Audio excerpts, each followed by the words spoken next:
all the inweta this video kaba ahụ metụrụ maka na share button nke to salmozie o nwere message nwelu for this our brothers ndị ana n'obodo oyiwo shọrọ ka ha kọwala anyị na ndị ọcha ada ejezi ụka ụfọdụ ụmụnne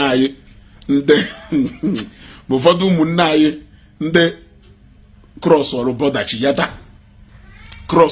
chigata gwa anyị na ndị ọcha hazi eje ụka na ndị ọcha na convert zi unu ụka ha to event center, na convert here to factory, na convert here to restaurant, na convert here to factory. O ife ha na agwa anyị. Now no nwere ajụjụ nchọ ka ejuo ha. Ọkwọ Christianity abịalụ ndị ọcha wetara anyị. Ha sịrị anyị na ife ahụ culture ndị ọcha ka ndị ọcha bịa impose on us. Right? But because of development, modernization, and the science and technology take over the world and the Ndosha way they do away with that Christianity, which is their tradition. Oh, which is their tradition. Now, can you does it mean that in our own culture and tradition are supposed to be it faded away because of science and technology, because of modernization, and because of development? Does it mean that you develop to the level where we will also do away with all those primitive traditions? A pop na ndocha na nke ndocha ji wee bido ha wotala anyị na ndocha edu we get away with it and half you know a welcome development na ndocha na aka ụka wotala anyị ụka afugo na ụka ahụ enweghoziri isi ha wee do away with it because they always call it the white man's culture. No so onye ọcha ji eme ife but and even white wedding na ha gwara ya na white wedding wo the culture yeah the way the culture and tradition etu ndị ọcha si anụ nwanyị ịghọtago juzie ha ajụjụ agwa ha. Does it mean that na ịnwawu ndị Igbo adụbụghị developed enough that we will also do away with some of those primitive culture and tradition the same way ndị ọcha ji wee na-do away with their own? Joe had this question. Ebe afiru na ha mu ife ha na-eme. Onwezie answer ha nyere gwam. It is $1 million question. It is $1 million question. Ọ bụrụ na ndị ọcha ahụ ha firu na ndị ọcha work ibe because for ha mu iji ndị ọcha and their behavior towards Christianity be ha we na compare ainwa, it means na ha recognize na ndị ọcha nwe wisdom, na ndị ọcha furu ụzọ, na ndị ọcha nwe foresight, na ndị ọcha ka iwe mara ife. Advance. Now, if they can do away with that Christian culture, Hanwelu, Kirife Battle or Ndi Igbo Adubo developed enough,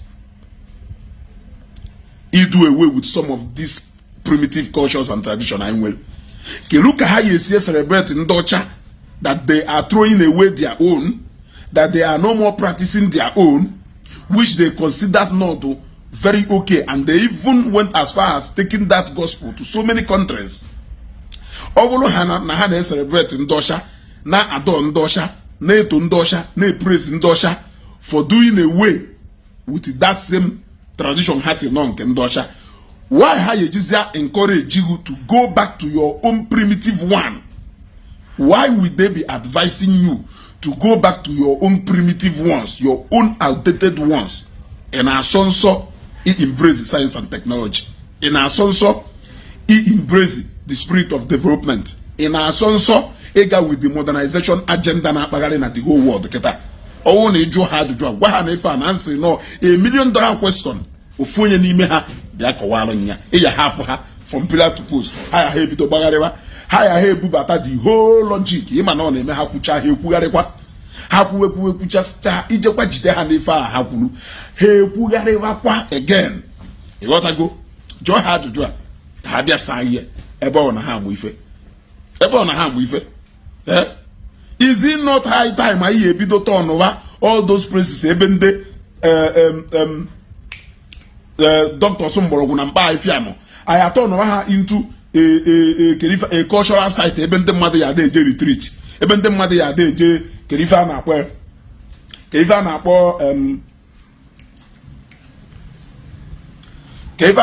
ife dịka zoo ebe ndị mmadụ na-eje negharị anya. Mee a tourist attraction. turn okwu agwu niile to na Igbo into museum. Ka ndị mmadụ na-abịa oya ewetakwuru anyị oya attractkwuru anyị tourist. Emeye a tourism site. Ndị mmadụ abịa ebe a je na-enene culture anyị gasị ife culture anyị ji wee dị ebube. Atọ na ụfọdụ into restaurant. Turn ụfọdụ into ewetago turn into museum, into a public show place. Ebe ndị mmadụ ga-eje na-enegharị anya kwụ ụgwọ negharị anya. Because na ọnwụ na ikweta na ndị ọcha adazi eje ụka, na ndị ọcha adazi a practice their core Christian values because of na ndị ọcha hold on their core Christian values because of development. It means na ha feel na ha outgrow the usefulness of religion in any way. It means that they have na ha do go away with religion.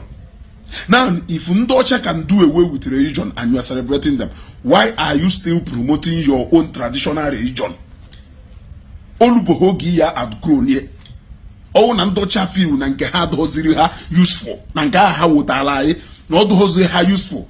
Can you tell me one importance and usefulness in Keunye?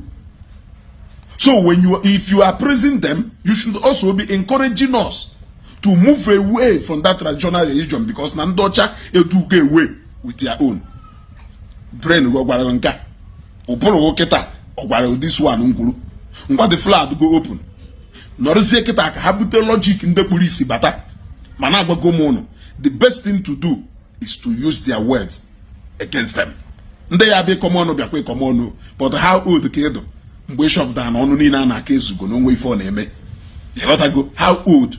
Aho neki ye luo. Ishora ke kan kabu Isiagu. Before we shop down on Nina na come no way for name.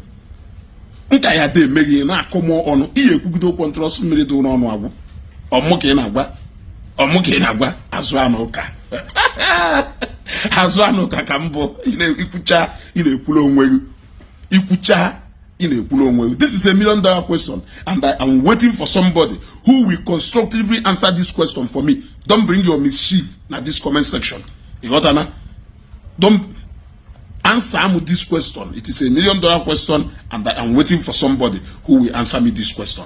Since they no longer value their culture, since they have thrown their culture away, since they have decided to move forward beyond religion, why are you still advocating for your own cultural and traditional religion among our people? Why are you? Does it mean that na nobodo wa he no na homotin se motalo? It should be religion cancelled there. Religion cancelled here. Very simple. Let us begin to live our life as if there is nothing now we are answerable to. Let us begin to live our lives now as if you are not answerable to anything or anybody. That way, it will be better. I am still waiting for somebody who is going to answer this question. I still remain your brother, Ezeaku. Global TV.